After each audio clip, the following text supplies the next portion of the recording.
ภาวนานะตั้งอกตั้งใจทำสม่ำเสมอไปทุกวันทุกวันใจเราก็จะพัฒนาขึ้นเรื่อยๆเข้าถึงความสงบสุขในโลกมันมีความสุขนะแต่ความสุขของโลกมันไม่สงบความสุขที่ร้อนความสุขที่อาศัยคนอื่นอาศัยสิ่งอื่นมันไม่เหมือนการภาวนามันมีความสุขมีความสงบด้วยอยู่ในตัวเองไม่มีความสุขอะไรเปรียบเทียบได้พระพุทธเจ้าท่านถึงบอกว่าความสุขเสมอด้วยความสงบไม่มีสงบทางกายไม่คลุกคลีวุ่นวายสงบวาจาไม่พูดเพ้อเจ้อไม่พูดเรื่องก่อกวนสร้างปัญหาที่สำคัญคือสงบใจสงบใจก็มีสองอันอันหนึ่งสงบด้วยสมาธิแทนที่เราจะปล่อยจิตใจวุ่นวายดินเร่าๆไปตามโลกเรามาทำสมาธิหายใจเข้าพุทหายใจออกโทหรือกรรมฐานอะไรสักอย่างหนึ่งก็ได้ทำแรกๆยังไม่เห็นผลทำใหม่ๆทำไม่เป็นก็ไปบังคับจิตใจบังคับจิตใจเขาเครียดไม่มีความสุขนี่ใครจะบอกว่าฝึกสมาธิแล้วมีความสุขหัดใหม่ๆจะไม่รู้สึกงั้นหรอกรู้สึกไม่ค่อยดีเท่าไหร่อึดอัดเพราะนั้นยังทำไม่เป็น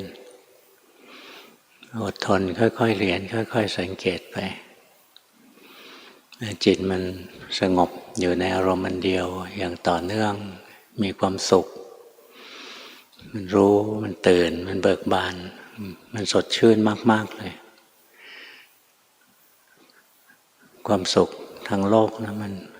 เป็นจุดเล็กๆอย่างความสุขทางร่างกายนะมีอะไรมาสัมผัสที่นุ่มนวล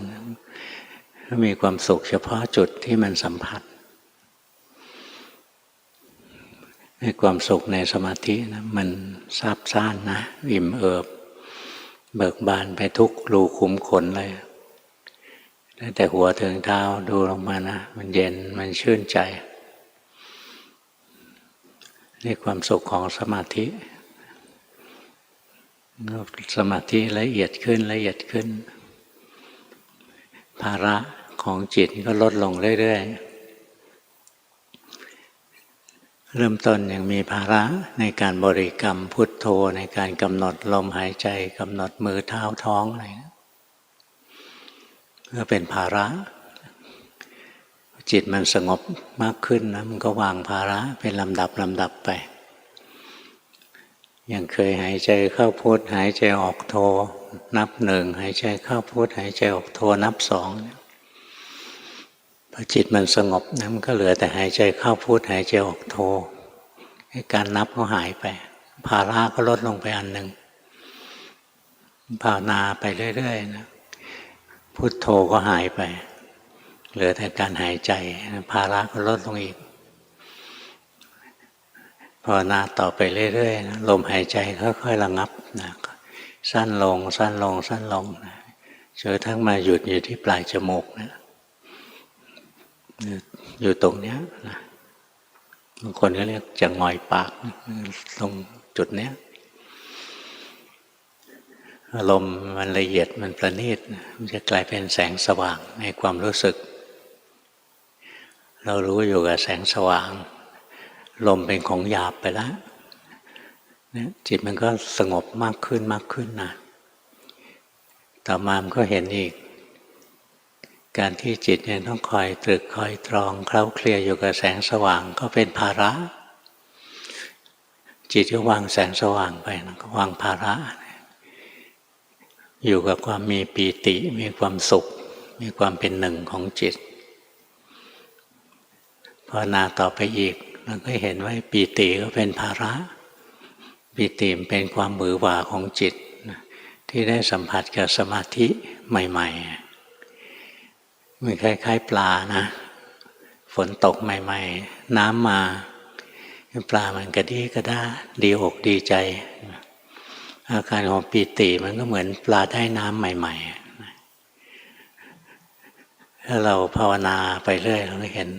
อาการที่จิตมันลิงโลดนั้นมันเป็นภาระอีกจิตจะวางความลิงโลดลงไปมีความสุข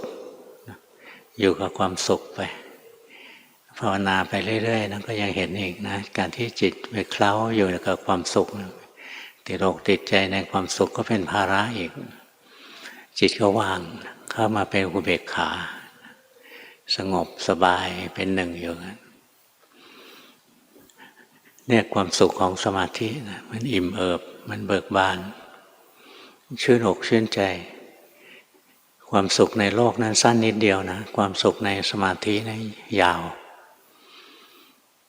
ความสุขในโลกอย่างถูกหวยเนี่ยดีใจอยู่แป๊บเดียวเองนะเดี๋ยวก็เริ่มกลุ้มใจแล้วอย่างถูกลอตเตอรี่รางวัลที่หนึ่งได้เงินหลายสิบล้านอะไรเงี้ยดีใจประเดี๋ยวเดียวเองเดี๋ยวก็เริ่มกลุ้มใจแล้วโจรจะมาปล้นไหมคนจะมาไถไหมอะไรเงี้ยกังวลนะความสุขมีนิดเดียวเหมือนเมื่อก่อนหลวงพ่อรับราชการนะเห็นคนเขาชอบเล่นแชร์กันพวกราชการชอบเล่นแชร์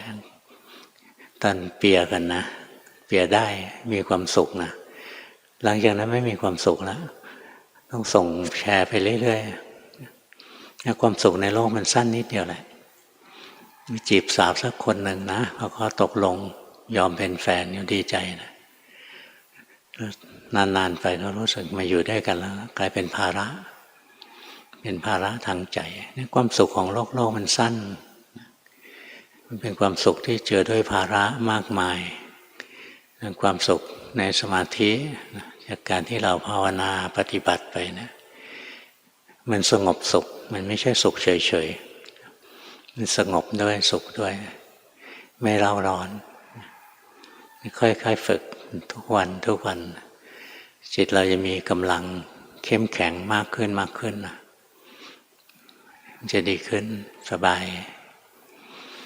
ไม่ต้องพึ่งคนอื่นไม่ต้องพึ่งสิ่งอื่นจะรวยก็มีความสุขจะจนก็มีความสุขจะแข็งแรงก็มีความสุขนะจะเจ็บป่วยก็ยังมีความสุขอยู่ได้งั้นพวกเราพยายามฝึกทุกวันทุกวันทำกรรมฐานสักอย่างหนึ่งทีแรกทำไม่เป็นก็ยังอึดอัดหน่อยแล้วก็ค่อยๆสังเกตเอา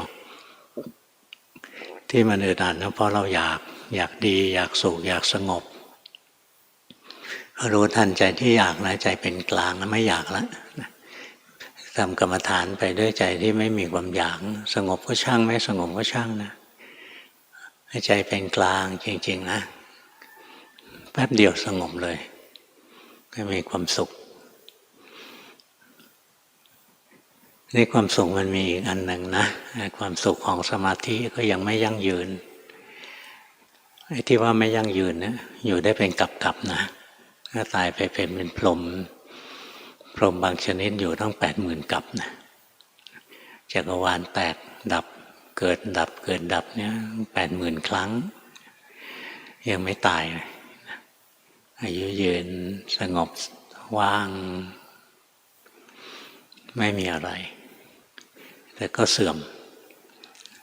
สุดท้ายสมาธิมันก็ยังเสื่อมได้อีกงั้นยังเป็นของที่เอาเป็นที่พึ่งที่อาศัยจริงๆยังไม่ได้ฝากเป็นฝากตายกับสมาธิยังไม่ได้เพราะเราไปฝากชีวิตไว้กับของเสื่อมนะก็ยังเชื่อถืออะไรไม่ได้เหมือนเราไปประกันชีวิตนะเราคิดว่าชีวิตเรามั่นคงบริษัทที่เราไปประกันด้วยมันไม่มั่นคงเดี๋ยวมันก็เจ๊งไปนะเสียเงินฟรีไปเรื่องทำสมาธิก็เหมือนกันจนเราได้สงบถึงฌานถึงอะไรนะมีความสุขบริษัทคือฌานเนี่ยมันก็ยังไม่ยั่งยืนนะถึงจุดนึงก็เสื่อมอีกครับเมื่อเราไปฝากเป็นฝากตายไว้กับมันนะยังไม่ได้ไว้ใจไม่ได้ มันต้องมีของที่ดีกว่านี้อีกตัวนี้แหละที่เจ้าชายสิทธัตถะท่านเที่ยวแสวงหาความสุขทางโลกท่านผ่านมาแล้วตอนเป็นเจ้าชายความสุขในสมาธิท่านผ่านมาแล้วตอนที่ไปเรียนกับพวกฤาษีนี่ท่านก็ยังเห็นว่ามันยังไม่น่าพอใจมันไม่สุขจริงยังไม่สงบจริงยังแปรปรวนได้อีกเอาเป็นที่พึ่งที่อาศัยไม่ได้ท่านมาแสวงหาสิ่งที่สูงขึ้นไปอีกในที่สุดท่านก็ค้นพบนะวิธีเจริญปัญญาการเจริญปัญญาของท่านนะท่านมีจิตที่ทรงสมาธิเป็นผู้รู้ผู้ตื่นผู้เบิกบานเป็นคนดูแล้วท่านก็ดูลงไปในรูปธรรมในนามธรรมของท่านเองท่านดูลงมาว่าเพราะอะไรมีอยู่เนาะความทุกข์ถึงมีอยู่ท่านเห็นนะเพราะว่าจิตมันเข้าไปยึดถือตาหูจมูกลิ้นกายใจนะเรียกว่าชาติ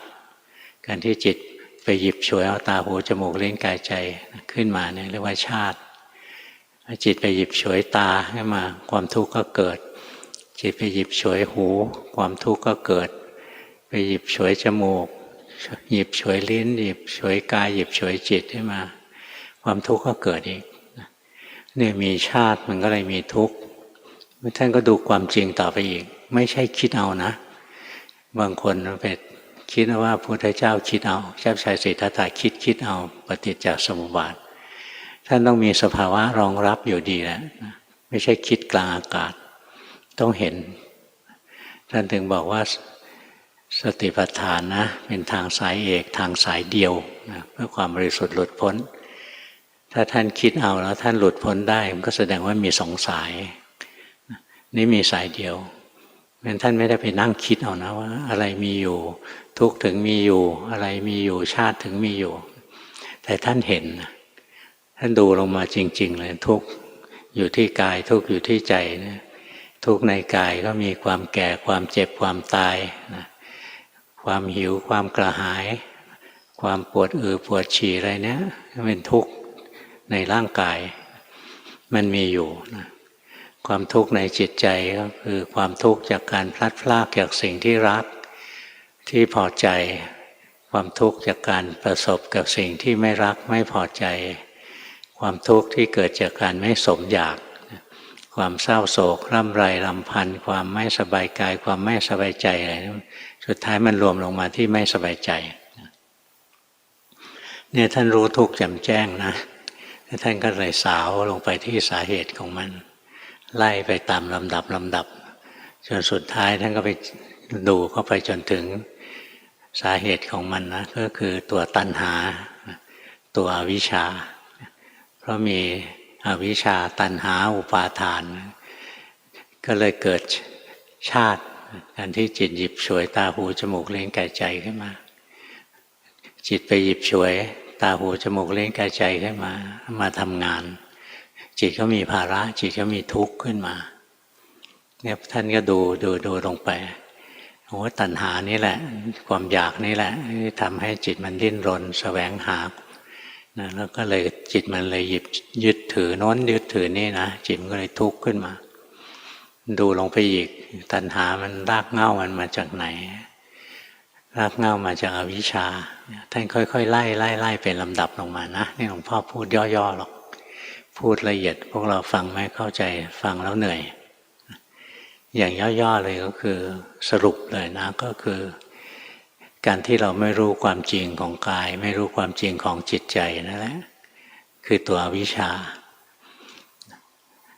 ถ้าเรารู้ความจริงของร่างกายความจริงของจิตใจนั่นเป็นวิชานะมีอวิชชามันก็เกิดตัณหาเกิดอุปาทานเกิดภพเกิดชาติเกิดทุกข์ขึ้นมาเป็นลำดับไปอวิชชาความไม่รู้ทุกข์นะคือไม่รู้ความจริงของรูปนามกายใจความจริงของรูปนามกายใจก็คือมันเป็นอนิจจังทุกขังอนัตตานี่คือความจริงเมื่อถึงทำวิปัสสนาถึงต้องดูลงมาให้เห็นถึงอนิจจังทุกขังอนัตตานะจะไปเห็นแค่กายเห็นแค่ใจยังไม่พอ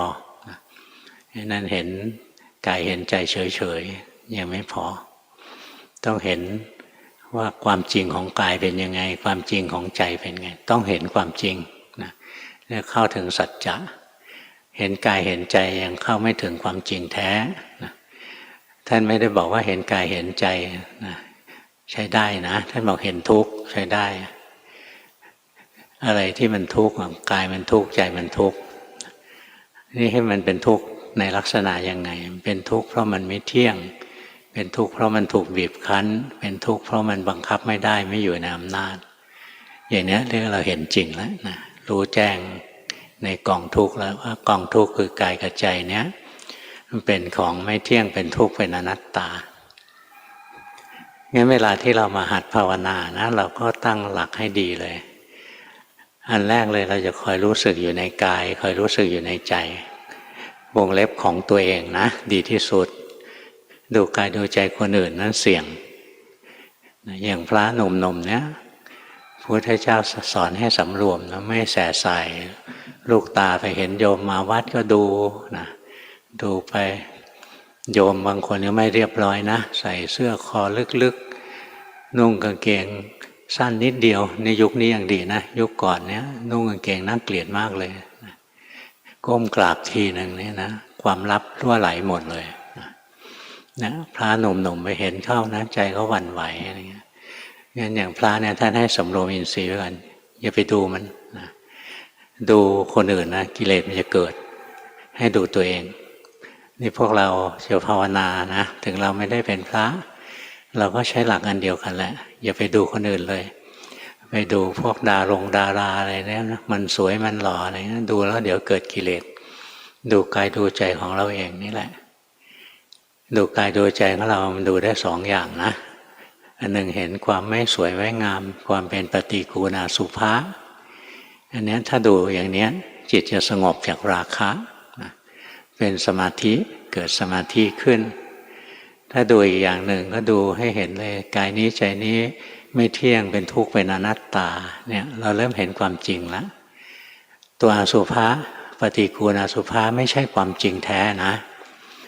อย่างเราบอกว่าซากศพเนี่ยเป็นปฏิกูลเป็นอสุภะใช่ไหมแมลงวันบอกว่าแม้มันหอมชื่นใจนะมันเป็นสุภะของแมลงวันงั้นวัตถุสิ่งเดียวกันนะสำหรับบางคนสำหรับบางสัตว์เป็นสุภะบางคนบางสัตว์เป็นอสุภะงั้นยังเป็นของที่ยังไม่แน่นอนนะงั้นอสุภะอะไรพวกนี้ปฏิกูลอสุภะเนี่ยยังไม่ใช่ความจริงแท้ถ้าความจริงแท้ไม่ว่าใครมาสัมผัสหรือสัตว์ตัวไหนมาสัมผัสนั้นก็ต้องรู้สึกอย่างเดียวกันนะงั้นของที่จริงๆนั้นคือไม่เที่ยงเป็นทุกข์เป็นอนัตตาเพราะฉะนั้นเราภาวนานะเราอยากเห็นความจริงของรูปนามกายใจเรียกรู้ทุกข์แจ่มแจ้งก็ต้องรู้ความจริงของตัวทุกข์ของตัวขันธ์ห้าของตัวรูปนามกายใจความจริงของรูปนามของกายสมมติของร่างกายนะความจริงของร่างกายคือไม่เที่ยงมีร่างกายของคนไหนหรือสัตว์ตัวไหนเที่ยงบ้างมีไหมไม่มีเลยนะร่างกายนี่ถูกบีบคั้นให้แตกสลายอยู่ตลอดเวลานะค่อยๆถูกบีบคั้นไปเรื่อยๆนะเหมือนเราซื้อโบราณชอบเปรียบหม้อดินนะในพระไตรปิฎกก็ชอบเปรียบเหมือนเรามีหม้อดินเดี๋ยวนี้เป็นหม้ออลูมิเนียมหม้อสแตนเลสแต่ก่อนเป็นหม้อดินดูง่ายเปรียบเทียบหม้อดินนะปั้นขึ้นมานะรักษายากท่านเปรียบร่างกายเหมือนหม้อดินนะอะไรกระทบนิดหนึ่งก็แตกแล้วอย่างร่างกายเรานะหนาวเกินไปก็แตกแล้วตายแล้วนะร้อนเกินไปก็ตายแล้วเนี่ยเมื่อไม่กี่วันนี้ใช่ไหมที่แคนาดาเนี่ยมีคลื่นความร้อนมาฝรั่งตายไปตั้งเยอะนะร้อนไปตั้ง40 กว่าองศาเนี่ยร่างกายมันเป็นของที่แตกง่ายมันไม่คงทนมันถูกบีบคั้นให้สลายตัวอยู่ตลอดเวลาเนี่ยมันเป็นทุกข์นะแล้วเราบังคับมันไม่ได้ควบคุมมันไม่ได้เราสั่งให้มันไม่แก่มันก็แก่สั่งให้มันไม่เจ็บมันก็เจ็บสั่งให้มันไม่ตายมันก็ตายคุมไม่ได้นี่เรียกเห็นอนัตตา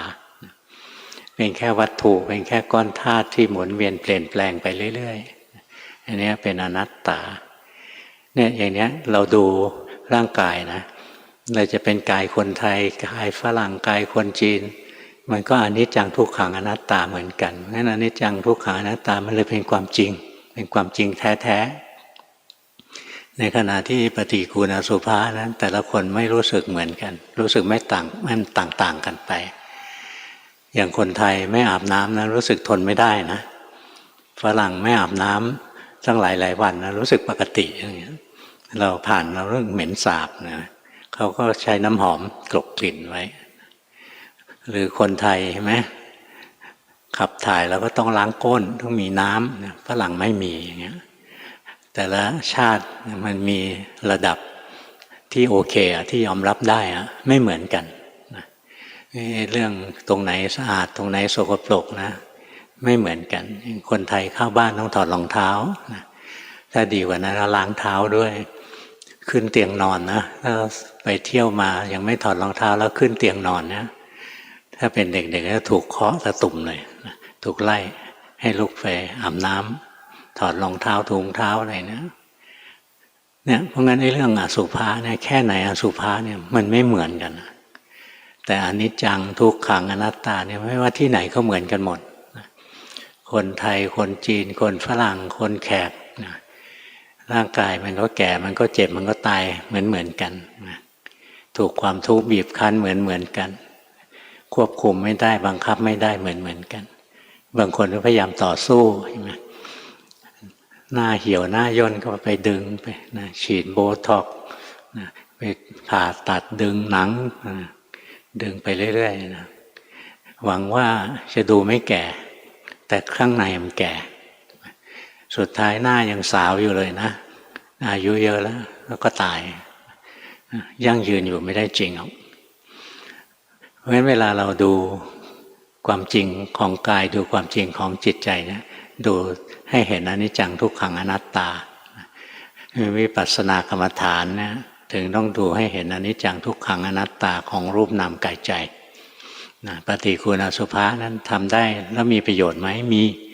ทำให้จิตสงบอย่างจิตเรามีราคามากๆเนี่ยเราพิจารณาปฏิกูณอสุภะนะเนี่ยร่างกายเนี่ยจริงๆเป็นหนังมีหนังหุ้มอยู่รอบๆนะข้างในมีเนื้อหนังมีเนื้อมีเอ็นมีกระดูกมีเลือดน้ำเลือดน้ำหนองนะมีมีฉี่อะไรอยู่ข้างในนะไม่สวยไม่งามดูแล้วใจมันก็สลดสังเวชนะราคะที่มีมันก็สลด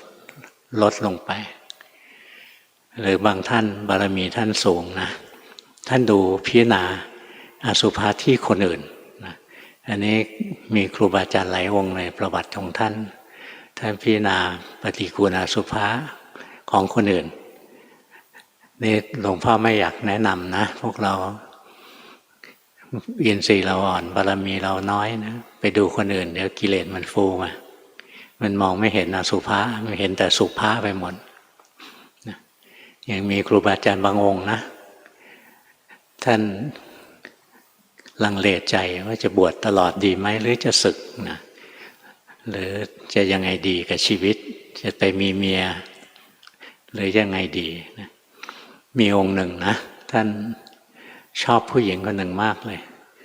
ท่านก็พิจารณาเมื่อบารมีท่านสูงท่านก็พิจารณาว่าเนี่ยเราชอบเขาเพราะอะไรเพราะเขาสวยตลอดเวลาไหมนะเนี่ยท่านบอกเท่าที่เห็นนี่ก็สวยตลอดนะแต่บางเวลาที่ท่านไม่เห็นนะไม่รู้สวยหรือเปล่าเวลาไหนที่ไม่เห็นนี่คนโบราณนะเขาขับถ่ายกันตามท้องไร่ท้องนาอะไรเงี้ยท่านก็แอบย่องไปตามไปดูนะผู้หญิงนะไปในท้องนาท่านก็ไปดูห่างๆนะไม่ได้ดูใกล้ๆพอผู้หญิงนั้นขับถ่ายเสร็จลุกไปแล้วท่านก็เข้าไปดูท่านเห็นของเขานะมันไม่สวยมันไม่งามนะมีหนอนมีพยาธิยุกยิกอยู่ท่านรู้สึกไม่ไหวแล้วร่างกายที่ดูสวยดูงามนะมันหลอกตาเท่านั้นนะข้างในจริงๆมันสกปรกเนี่ยบารมีท่านสูงนะท่านไม่เอาแล้วบางองค์นะอย่างหลวงพ่อปานวัดบางนมโคเนี่ยท่านจะบวชนะท่านก็สงสัยท่านไม่เคยถูกตัวผู้หญิง เห็นผู้ชายทั้งหลายนะมันชอบหน้าอกผู้หญิงมากเลยนะมันหลงไหลหน้าอกผู้หญิงนี่ก่อนท่านจะบวชนะท่านก็ไปคุยกับสาวที่ท่านรู้จักนะรู้สึกจะลูกพี่ลูกน้องกันนะ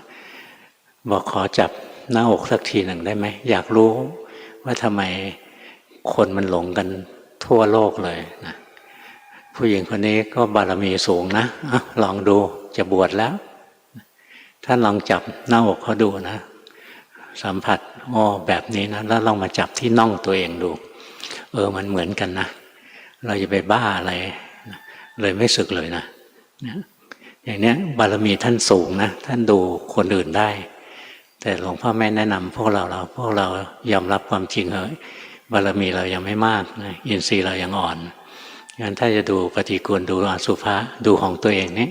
นะปลอดภัยกว่ายิ่งพวกพระเนี่ยไม่ให้ไปดูคนอื่นเดี๋ยวสึกไป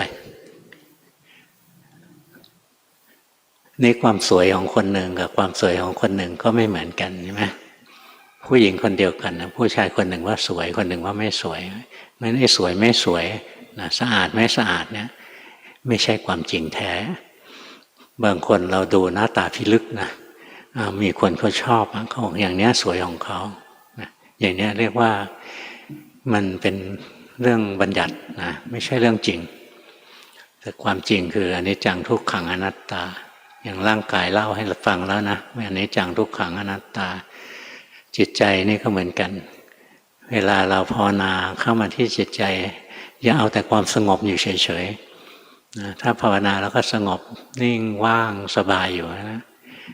ติดอยู่ในความสุขนะคล้ายๆเราติดอยู่ในสิ่งซึ่งเป็นสุภะในสิ่งที่ดีที่งามเพลิดเพลินไปมันยังไม่ใช่ความจริงเพราะมันยังแปรปรวนได้สงบได้เดี๋ยวก็ฟุ้งซ่านได้มีสุขได้เดี๋ยวก็มีทุกข์ได้อีกแล้วก็ดูความจริงของจิตใจความจริงของจิตใจก็คืออนิจจังทุกขังอนัตตาเหมือนกันจิตใจเป็นอนิจจังยังไงจิตใจสุขอยู่ชั่วคราวแล้วก็ดับจิตใจทุกข์อยู่ชั่วคราวแล้วก็ดับนะ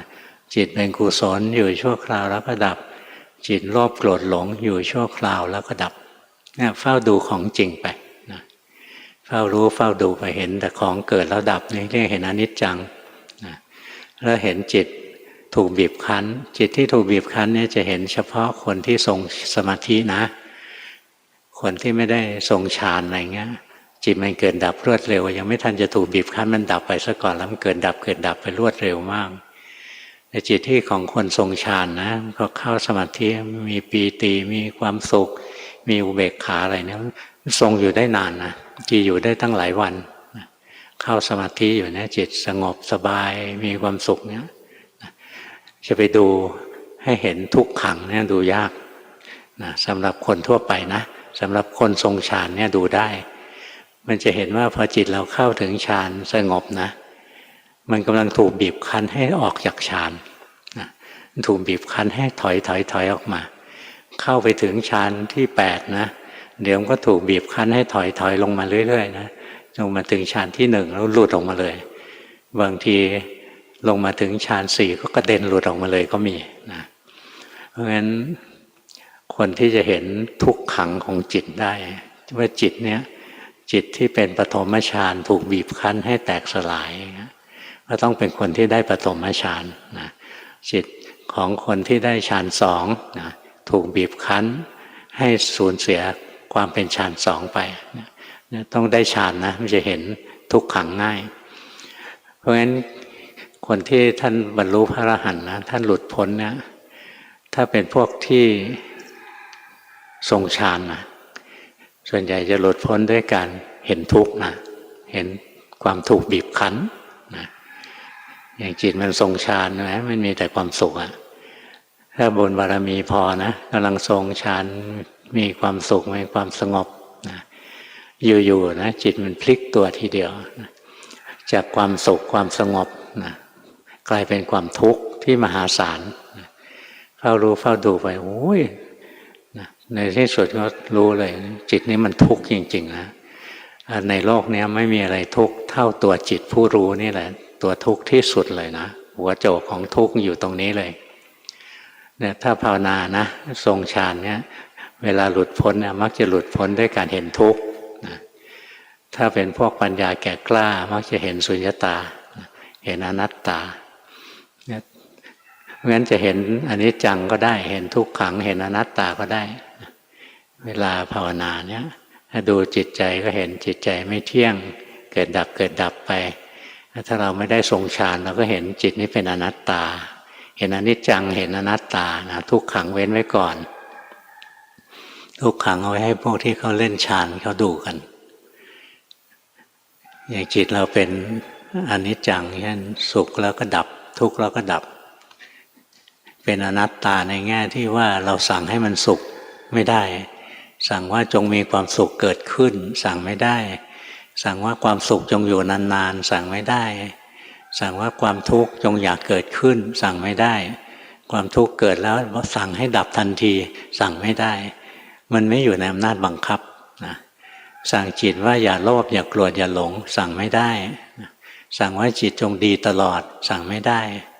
ตรงที่เห็นว่าสั่งไม่ได้ควบคุมไม่ได้บังคับไม่ได้นี่เรียกว่าเห็นอนัตตาเพราะฉะนั้นถ้าเราดูจิตดูใจโดยที่เราไม่ได้ฌานนะแนะนำให้ดูอนิจจังอนัตตาไปนะแต่ถ้าเราเข้าสมาธิเก่งชำนิชำนาญนะเวลามันจะปล่อยวางไม่ต้องเห็นทุกข์เพราะว่าจิตนี่แหมมันบรมสุขเลยนะจิตที่ทรงสมาธิอยู่มีความสุขเยอะให้ปล่อยวางเนี่ยไม่ใช่เรื่องง่ายนะแต่ว่าปัญญาแก่กล้าเห็นว่าจิตนั่นแหละคือตัวทุกข์ทุกข์ที่สุดเลยทุกข์ยิ่งกว่าทุกสิ่งทุกอย่างนะจิตถึงจะยอมวางนะเหมือนเวลาบรรลุมรรคผลนิพพานนะท่านถึงจำแนกไว้3ชนิดนะบางท่านบรรลุด้วยการเห็นความเกิดดับเห็นอนิจจังเรียกว่าอนิมิตตวิโมกข์นะไม่มีเครื่องหมายไม่มีอะไรที่จะสังเกตนั้นเกิดแล้วหายไปหมดเลยนะบางท่านบรรลุด้วยอัปปนิหิตาวิโมกข์นะด้วยการเห็นทุกข์อันนี้สำหรับผู้ทรงฌานนะก็ไม่ได้ทรงฌานไม่เห็นหรอกเพราะว่าจิตเกิดระดับปั๊บเลยไม่ทันดูว่ามันถูกบีบคั้นหรอกนะแล้วก็พวกที่ปัญญากล้านะก็จะหลุดพ้นด้วยสุญญตาวิโมกข์เห็นสุญญตาเห็นอนัตตาแต่ละคนก็มีลีลาของตัวเองแล้วเราภาวนานะพอเราเกิดมรรคเกิดผลเป็นผลจากการที่เราเจริญสติเจริญปัญญาแล้วได้มรรคได้ผลนะจิตปล่อยวางทีแรกก็ปล่อยวางความเห็นผิดไปเราก็ไม่ทุกข์เพราะความเห็นผิดอีกต่อไปต่อมาเราก็ปล่อยวางความยึดถือในกายได้เราก็ไม่ทุกข์เพราะความไม่เที่ยงเป็นทุกข์เป็นอนัตตาของกายแล้วก็ปล่อยวางกายได้ก็ไม่ทุกข์เพราะกายต่อไปสุดท้ายปล่อยวางจิตได้ก็ไม่ทุกข์เพราะจิตอีกต่อไปก็ไม่มีอะไรจะให้ทุกข์อีกต่อไปละจิตเข้าถึงความสุขความสงบนะเป็นอมตะนะมันไม่เที่ยงมันคงตัวอยู่งั้นแหละทรงตัวอยู่มีความสุขมีความสงบครูบาอาจารย์ท่านเล่าว่าท่านมาถึงตรงนี้นะท่านน้ำตาร่วงเลยโอ้ยมันมีความสุขอย่างนี้ก็มีอยู่ในโลกด้วยพวกเราเคยได้ยินแต่มีความทุกข์จนน้ำตาตกใช่ไหมท่านสัมผัสความสุขจนน้ำตาตกเลยนะมันสุขมหาศาลนี่ครูบาอาจารย์ท่านเล่าให้ฟังหลวงปู่นี่พูดได้แล้วท่านไม่อยู่แล้วไม่ใช่ว่าท่านเคยเล่าให้ฟังว่าท่านภาวนาอยู่เนี่ยท่านก็ดูลงมาวางกายนั้นเข้ามาที่จิตสุดท้ายท่านก็หยิบจิตขึ้นมาแล้วกว้างทิ้งไปเลยหยิบจิตผู้รู้เข้ามาแล้วกว้างทิ้งไปเลยท่านบอกมีอาการเหมือนกับท่านเอามือรวบไปที่ก่อหญ้านะแล้วก็ชากหญ้าขึ้นมาทั้งก่อเลยแล้วก็กว้างหญ้าที่ดึงขึ้นมาแล้วเนี่ยลงเหวไปเลยนะไม่มีความเกี่ยวข้องสัมพันธ์กันอีกต่อไปแล้ว ท่านบอกว่าถึงตรงนี้นะโอ้ยมีความสุขนะเรามีความสุขอยู่ปีกว่าๆถ้าว่าอย่างเงี้ยแล้วถัดจากนั้นนะ จิตเราก็เป็นอุเบกขานะไม่มีไม่เป็นเราก็อยู่ของเราอย่างนี้แหละนะท่านเล่าให้ฟังอย่างนี้เพราะฉะนั้นมันมีความสุขนะสูงสุดเลยคือสุขในพระนิพพานนิพพานเป็นบรมสุขนิพพานังปรมังสุขขังนิพพานเป็นบรมสุขแล้วทำไมเมื่อกี้หลวงพ่อพูดว่าพระพุทธเจ้าสอนว่าสุขอื่นเสมอด้วยความสงบไม่มีนะอ้าวแล้วนิพพานหรือความสงบแน่ล่ะที่เป็นความสุขความสงบสูงสุดนั่นแหละคือพระนิพพานลักษณะของพระนิพพานนะคือสันตินะมีสันติลักษณะงั้นสันติก็คือสงบนั่นแหละงั้นถ้าเราเข้าถึงความสงบระดับพระนิพพานนะก็เรียกว่าไม่มีความสุขอื่นยิ่งกว่านี้อีกแล้วมันพ้นจากความเสียดแทงทั้งปวงพ้นจากภาระทั้งปวงคราวนี้ก็อยู่ที่พวกเราแล้วหลวงพ่อเล่าให้ฟังความสุขทั้ง3ชนิดแล้วความสุขอย่างโลกวันๆก็วิ่งหาของกินอร่อยนะวิ่งเล่นเที่ยวโน้นเที่ยวนี้ทำโน้นทำนี้จีบคนโน้นหลอกคนนี้อะไรนะหาเงินนะบางคนมีความสุขกับการนับตัวเลขในบัญชีนะตัวเลขยาวๆไม่ใช่เลขหนี้สินนะเป็นเลขทรัพย์สินยาวมีความสุขเห็นตัวเลขเหนื่อยแทบตายนะก็ยังมีความสุขอยู่นะความสุขอย่างโลกนะเจอทุกข์เราจะเลือกอย่างนี้พอใจอยู่แค่นี้หลวงพ่อก็ไม่ว่านะก็แล้วแต่พวกเราทุกคนมีอิสระนี่แหละเรามีอิสระที่จะทำกรรมเราพอใจที่จะหาความสุขในโลกียธรรมความสุขอย่างโลกก็หาไปเถอะหลวงพ่อไม่ว่าอะไรหรอกหลวงพ่อแค่บอกว่ามันมีความสุขที่เหนือกว่านี้อีก2 อย่างคือความสุขของสมาธิกับความสุขของการเจริญปัญญาจนเกิดมรรคเกิดผลนิพพานขึ้นมาเป็นความสุขที่ยิ่งใหญ่เป็นลำดับไปความสุขของฌานนะเทียบกับความสุขของโลกคนที่เข้าฌานได้นะจะมีความสุขเลยจะมีความรู้สึกนะว่าความสุขอย่างโลกเนี่ยเหมือนความสุขแบบเด็กเล่นดินเล่นทรายสกปรกอ่ะขุดไส้เดือนขุดอะไรเล่นของสกปรกอ่ะเนี่ยในสายตาของผู้ทรงฌานนะพวกความสุขในโลกียะเนี่ยเป็นความสุขที่โสโครกเป็นความสุขที่ไม่ดีจริงในสายตาของท่านที่ถึงที่สุดแห่งทุกข์ไปแล้วนั้นก็เห็นว่าความสุขของสมาธินะยังไม่ยั่งยืนมีความสุขที่ยั่งยืนกว่านั้นอีกนี่เราก็มีสิทธินะที่จะเลือกว่าเรามีเป้าหมายในชีวิตเราต้องการความสุขระดับไหนที่จริงทุกคนนะต้องการความสุขนี่ความสุขที่เราต้องการจะเป็นระดับไหนก็แล้วแต่พวกเราทุกคนมีอิสระที่จะเลือกเส้นทางในชีวิตของตัวเองนะอย่างหลวงพ่อหรือ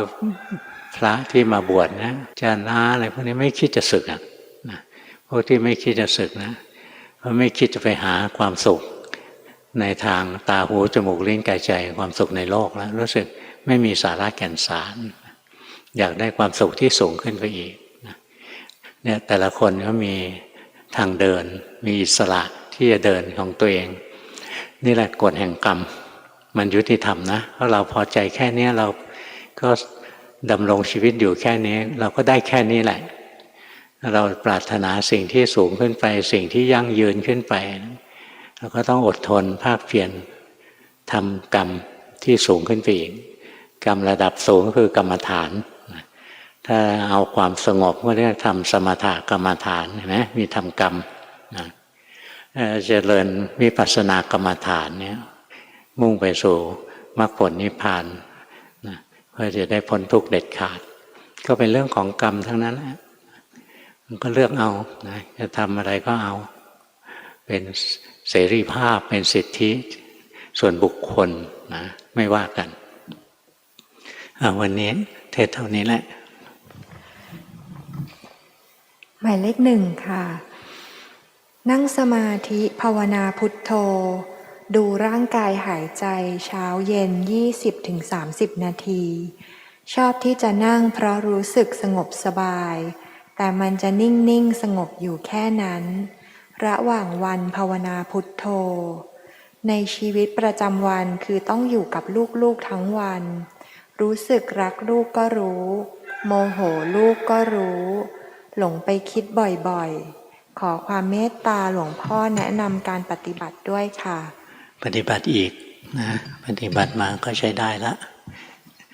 ทำไปเรื่อยๆไม่เลิกนะทำในรูปแบบ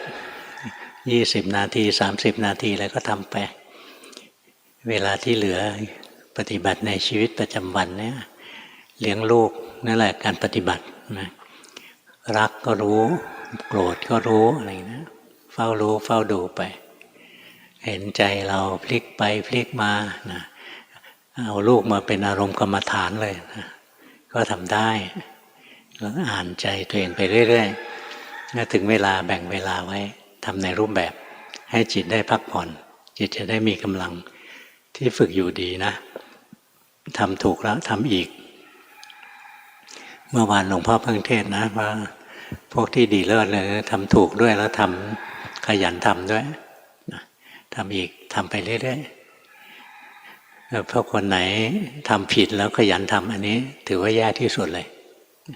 ไปไกลเลยพวกนั่งเพ่งนั่งบังคับตัวเองนั่งทำจิตให้เคลิ้ม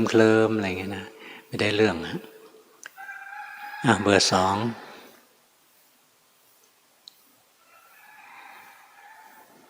หมายเลข 2สวดมนต์เดินจงกรมนั่งสมาธิ1 ชั่วโมงครึ่งเช้าเย็นเห็นจิตดิ้นรนมากมีความอยากดีไม่เป็นกลางมีโทสะยังเพ่งอยู่ทำสมาธิดูร่างกายที่หายใจแต่เห็นใจที่แน่นและร่างกายที่เครียดคิดว่าทำอย่างไรก็ผิดไม่แน่ใจว่าจิตตั้งมั่นเป็นอย่างไรในระหว่างวันพอรู้สึกตัวได้บ้างแต่ยังชอบปล่อยใจไหลตามกิเลสขอหลวงพ่อช่วยแนะนำการปฏิบัติด้วยค่ะที่เล่ามาก็รู้เยอะแล้วนะรู้ทันตัวเองได้หลายอย่างนะส่วนในที่นั่งสมาธิแล้วไม่สงบในหลวงพ่อพูดอยู่ทุกวันนะเพราะมันโลภนั่งแล้วมันอยากดีอยากรู้อยากเห็นอยากเป็นอยากได้อยากดีอะไรจนแน่นอึดอัดถ้ารู้ทันใจที่อยากนะความอยากดับไปทำกรรมฐานของเราไปจิตใจก็มีความสุขมันก็สงบเรียนรู้จากสิ่งที่ผิดนั่นแหละค่อยๆรู้ไปที่พูดมานะเห็นไหมเราเห็นสิ่งที่ผิดตั้งเยอะตั้งแยะแล้วเรียนรู้ไปเรื่อยๆนะวันใดเข้าใจมันจิตมันก็พัฒนาขึ้นอยู่ๆจะไปสั่งจิตให้ปฏิบัติถูกเป๊ะๆไม่มีใครทำได้หรอกมันก็เรียนรู้มาจากสิ่งที่ผิดพลาดนั่นแหละแต่อดทนทำไปเรื่อยๆนะแล้วมันก็พัฒนาไปในตอนนี้จิตมันก็มีกำลังมากกว่าแต่ก่อนมันมีแรงขึ้นมาเบอร์ 3หมายเลข 3ภาวนาในรูปแบบเป็นประจำในชีวิตประจำวันพยายามรู้สึกตัวอยู่บ่อยๆภาวนามาหลายปีบางครั้งเหมือนภาวนาไม่เป็นแต่ก็นับ1ตลอดมีอะไรที่ต้องระวังว่าไม่ควรทำหรือต้องทำให้มากขึ้นสำหรับผมที่อายุมากขึ้นครับมันก็ทุกคนนะอายุมากขึ้นนะ มากขึ้นทุกคนทุกวันแหละเรียนมานานแล้วนะอยู่ที่ทำเอาเองแล้วล่ะทำให้มากทำให้พอที่ปฏิบัตินะดีนะดีกว่าเมื่อก่อนนี้เยอะเลยนี่ถ้าใจมันยังดิ้นรนยังแสวงหาทำยังไงจะดีกว่านี้อีกเลยนะก็รู้ทันใจที่ดิ้นรนใจก็จะสงบเป็นกลางรู้กายรู้ใจด้วยจิตที่ตั้งมั่นและเป็นกลางเรื่อยๆไปสังเกตไปจิตใจเราเดี๋ยวนี้มันเปลี่ยนไปเยอะแล้วเฝ้ารู้เฝ้าดูไปเป็นผลจากการที่เราภาวนาต่อเนื่องยาวนานเราหายใจสิหายใจเฉยๆอย่าไปยุ่งกับจิตหายใจเฉยๆยุ่งกับจิตเรียบร้อยไปแล้วเห็นไหมเริ่มบังคับจิตแล้วที่หลวงพ่อให้หายใจนะเมื่อจิตมันยังไม่ตั้งมั่น จิตมันยังไหลออกไปข้างนอกมีความสุขเพลินออกไปนะหายใจเข้ารู้สึกตัวหายใจออกรู้สึกตัวอย่าดึงนะ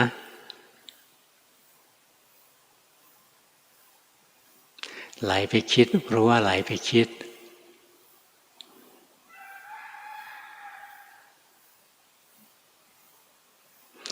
รู้สึกไหมจิตตรงนี้กับตะเกียไม่เหมือนกันแล้ว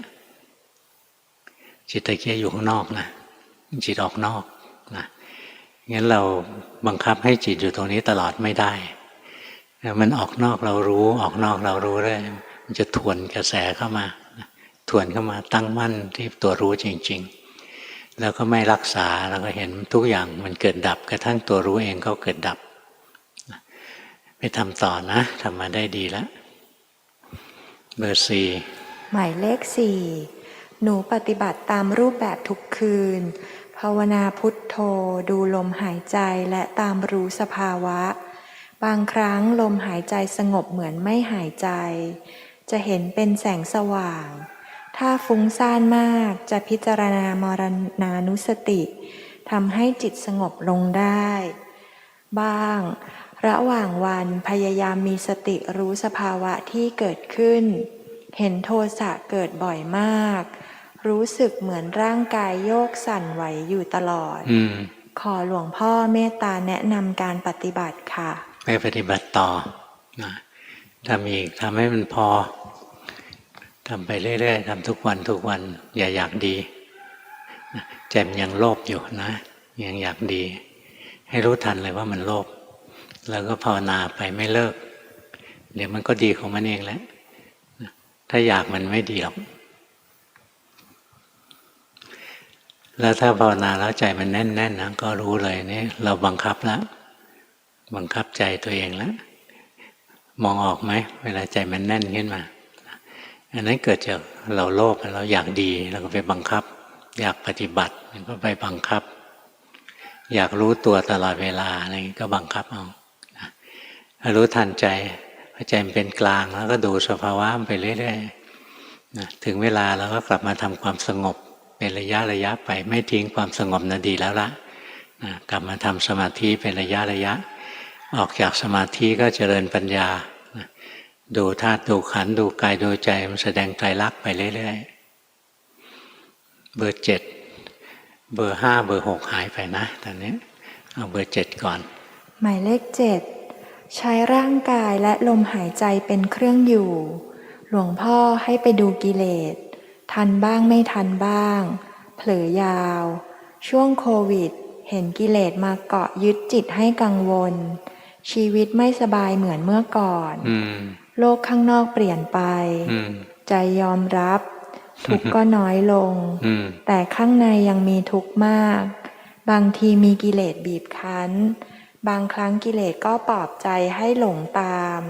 แล้วทำอะไรก็เพื่อรักษาตัวตนนี้ไว้เหนียวแน่นขอหลวงพ่อแนะนำการปฏิบัติด้วยค่ะก็ไปทำอีกนะที่พูดมามันก็ถูกแล้วเมื่อทำไปเรื่อยๆจนใจมันยอมรับถ้าใจเรายอมรับธรรมะได้เนี่ยจะมีโควิดหรือไม่มีโควิดก็เหมือนกันแหละนี่เราให้ค่ามีโควิดไม่ดีไม่มีโควิดดีที่จริงไม่ดีหรอกช่วงที่โควิดยังไม่ระบาดนะเราหลงโลกยิ่งกว่านี้มีหลายคนนะได้ดีในช่วงที่โควิดระบาดเนี่ยภาวนาดีขึ้นผิดหูผิดตาเลยพอไปสนที่อื่นไม่ได้ไปเที่ยวผับเที่ยวบาร์ไม่ได้ไม่รู้จะทำอะไรนะกลุ้มใจก็นั่งดูใจที่มันกลุ้มไปทำอะไรไม่ได้ไหว้พระสวดมนต์ไปอะไรเงี้ยจิตมันก็ค่อยสงบไปทำอีกไปที่ทำอยู่ใช้ได้เบอร์6หมายเลข6ออกจากงานผ่านช่วงซึมเศร้ามา2 รอบเห็นจิตปรุงอยากฆ่าตัวตายเป็นเช่นไรเมื่อก่อนเข้าใจว่ามีวินัยตอนนี้ทำเกษตรกลับเห็นว่าขี้เกียจทำในรูปแบบจะบังคับจิตเคร่งเครียดเคลิ้มหลับผู้ช่วยสอนให้ฝึกสติพุทโธเล่นๆแต่เล่นไม่เป็นเพราะซีเรียสจริงจังมีกิเลสมาก เจ้าความคิดเจ้าความเห็น มีโทสะวิบากคือความทุกข์เบื่อหน่ายโลก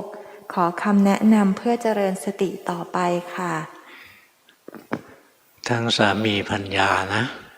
ดีขึ้นทั้งคู่นะ ดีขึ้นจนผิดหูผิดตาเลย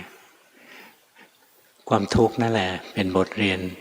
ในการทำกรรมฐานที่ดีที่สุดนะ ความสุขความสบายมันทำให้เราเผลอเพลิน ก่อนหน้านี้ไม่เคยมาถึงตรงนี้ได้นะการปฏิบัตินะทั้งสามีภรรยาดีขึ้นผิดหูผิดตานะยังไงก็อย่าไปฆ่าตัวตายแล้วก็อย่าไปฆ่าสามีด้วยนะเราพร้อมจะฆ่าคนอื่นมากกว่าฆ่าตัวเองอีกนะฝึกตัวเองไปอดทนเอานะไปทำเกษตรทำอะไรก็ดีแล้วล่ะมีรายได้ไม่มากนะก็ดีกว่าไม่มีเลยอย่างน้อยก็มีผักกินใช่ไหมอยู่ได้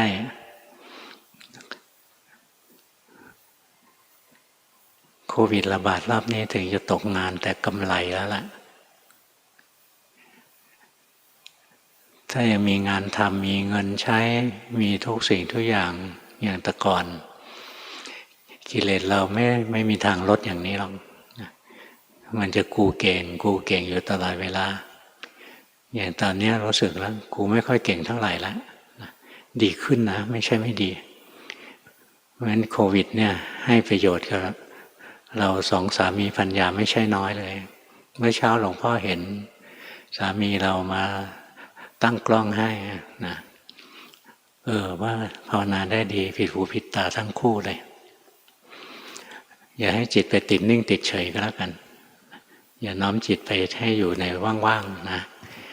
ดูกายดูใจมันทำงานไปเบอร์7เบอร์8เรา8แล้วเคยส่งเบอร์5ยังหายไปอยู่เนาะเบอร์8เคยส่งการบ้านหลวงพ่อบอกติดเพ่งตอนนี้ปฏิบัติในรูปแบบด้วยการสวดมนต์และนั่งสมาธิครั้งละ30 นาทีระหว่างวันทำงานบ้านดูร่างกายเคลื่อนไหวคอยรู้สึกเห็นกายใจแยกกันเป็นบางครั้งขอหลวงพ่อแนะนำการปฏิบัติที่เหมาะกับจริตด้วยค่ะเราขี้โมโหนะเราก็เจริญเมตตาไปด้วยเลยได้สมาธิที่สบายบริกรรมนะเจริญเมตตาไปเรื่อยๆใจมันจะได้ไม่ดุร้ายใจมันสงบมันสบายแล้วนะก็ดูความเปลี่ยนแปลงของร่างกายไปร่างกายนี้ไม่เที่ยงเคยสวยเคยงามถึงจุดหนึ่งก็ไม่สวยไม่งามนะมีความแก่มีความเจ็บไข้บีบคั้นอยู่เรื่อยๆเดี๋ยวเจ็บโน้นเดี๋ยวปวดนี้อะไรนะเฝ้ารู้เฝ้าดูลงไปดูลงในร่างกายดูกายได้ชัดนะดูกายไปเจริญเมตตาแล้วก็มาดูกายตัวเองให้ดีจะเจริญได้นะเบอร์5ยังกลับเข้ามาไม่ได้ค่ะหลวงพ่อเข้ามาไม่ได้เลยโถน่าสงสารงั้นเท่านี้ก็แล้วกันนะ